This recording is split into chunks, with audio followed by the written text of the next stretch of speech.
Hello and welcome to this video on how to right click on a Chromebook. First of all, thank you very much for clicking on this video, much appreciated, but let's get right into it. So obviously you probably faced that conundrum when you've got your Chromebook on how do you actually right click. So you can enable this function called tap to click, which makes it easier, just a lighter press to actually press on the keyboard. So let's do that now. Right, so first of all we want to go down to where the time is. Tap to open that, click on the settings cog, and then we want to go from the list on the left here down to devices and into touchpad here at the top. And once in here you can see I've actually already got it enabled, but it's this option here, enable tap to click.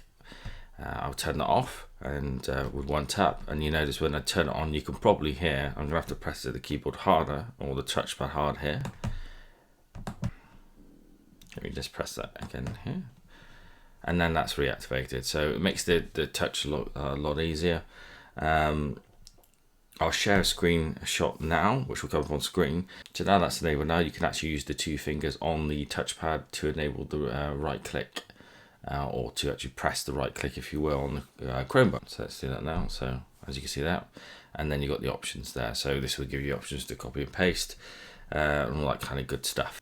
Okay, I hope that was helpful, and if you'd like to see more about this you can actually head to my website and you can see the blog here, how to right click on a Chromebook, how convenient.